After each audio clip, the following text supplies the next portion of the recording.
The weird history of human sacrifice. Number 5. Please the volcano. Picture this.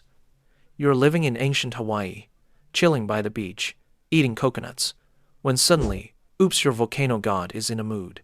Lava is literally creeping toward your hut, and the local priest is like, "Hey, good news.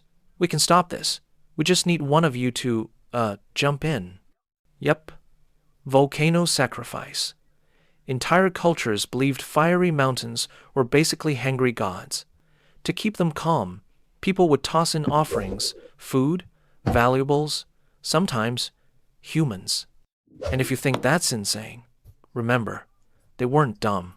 They saw lava destroy villages and crops, and their brains went, okay, clearly the mountain wants snacks. The logic was a little shaky, but hey, have you ever tried negotiating with magma? The psychological side is actually fascinating. Human sacrifice wasn't just about appeasing deities. It created a sense of control in a completely uncontrollable world. Imagine being powerless against earthquakes, floods, or fire raining from the sky. Offering a life was like pulling a cosmic emergency brake. It's terrifying, but also comforting. At least someone was doing something. Of course, from today's perspective, the solution sounds worse than the problem. Like, yeah, the lava spared your house, but also Greg from down the street is now a pile of ash. But to them, Greg's fiery dive was a community service. Basically, human sacrifice to volcanoes was less about cruelty and more about desperate crowd control psychology. And honestly, if I saw a mountain shoot flaming boulders at me, I'd probably volunteer my annoying cousin too. Number 4. Royal blood tax. Here's a weird flex. In some ancient societies, kings and queens weren't just rulers. They were living coupons for cosmic stability. If crops failed or plagues hit, sometimes the solution was the ruler's life. Yeah, being in charge came with dental plans, riches, and also the occasional beheading to make the gods chill out. Take ancient Mesopotamia. When bad omens appeared like eclipses, they sometimes installed a fake king, usually some unlucky servant. The idea was that if divine wrath showed up, it would smack the substitute instead of the real monarch. Imagine being promoted from palace janitor to official lightning rod for God's anger. Congrats, here's a crown and also a death sentence. The psychology here is ritualized scapegoating. Humans love blaming someone for problems, whether it's politicians, neighbors, or that one guy who never returns your Tupperware. Sacrificing a ruler or stand-in gave people a symbolic reset. It said, "See, universe, we got rid of the problem. Happy now?" Of course, the actual king usually survived just fine, because leaders were excellent at outsourcing danger. But the belief worked, because it reassured people that chaos had an explanation and a fix. In a world of unpredictable disease and famine, a staged royal execution was basically an ancient PR stunt. So next time you complain about your boss, just remember, at least they're not handing you a fake crown and saying, "Congrats, you're king now also. Please die before Thursday." Number 3. Shipwreck Insurance. Picture being on a Viking longship, waves crashing, wind howling, and your stomach reminding you that you can't swim. The crew starts whispering, "Maybe the gods want a life."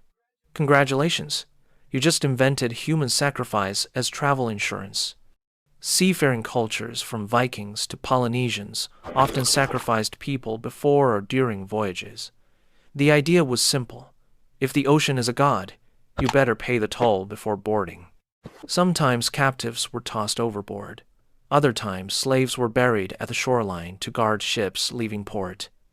Because nothing says bon voyage like a fresh grave. Psychologically, it's about bargaining with chaos. The sea is unpredictable, and terrifying storms come out of nowhere. Ships sink, and sharks do not accept apologies. Sacrifice created a sense of safety. If someone died willingly, or more often, unwillingly, then maybe you'd make it to shore alive. From today's view, it sounds ridiculous. Like, imagine an airline saying, "Your flight will be slightly delayed while we, yeet one of you into the clouds for smooth turbulence.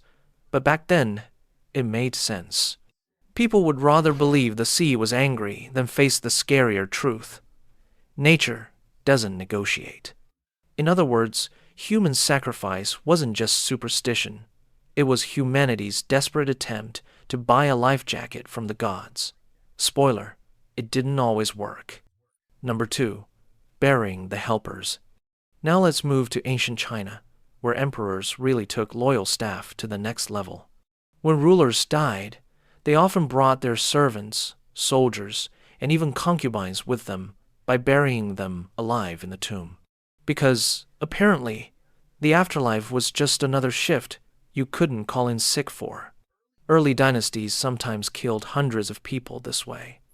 The idea was that the emperor needed his whole entourage in the afterlife, like a celestial HR package.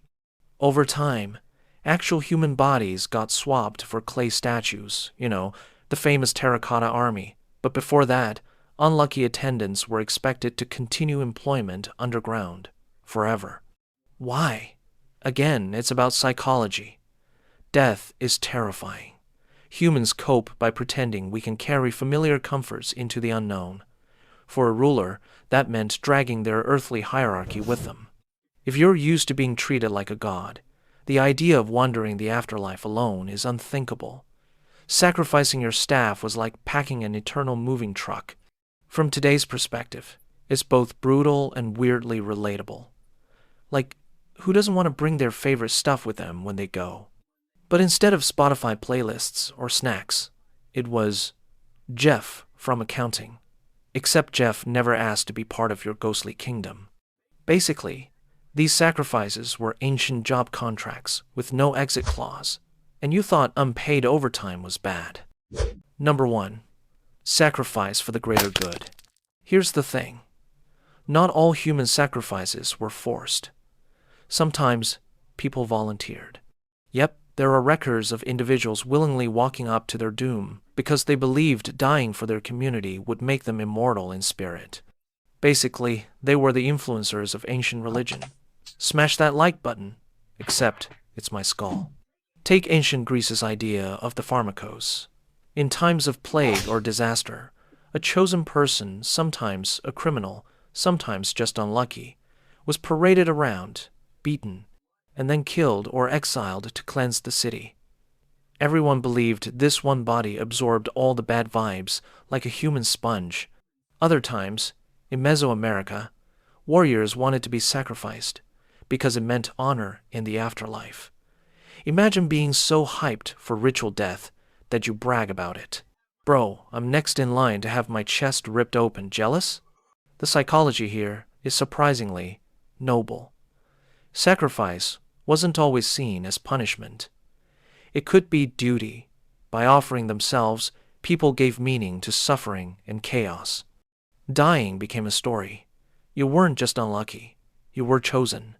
And humans love stories way more than randomness. Of course, from today's perspective, volunteering for ritual death sounds less noble and more, please call a therapist. But in cultures where survival depended on keeping the gods happy, it was the ultimate mic drop. You got eternal respect, your community felt safer, and the cosmic balance sheet got one more checkmark. So while most of us today would rather donate blood than our entire existence, these volunteers saw sacrifice as the highest honor.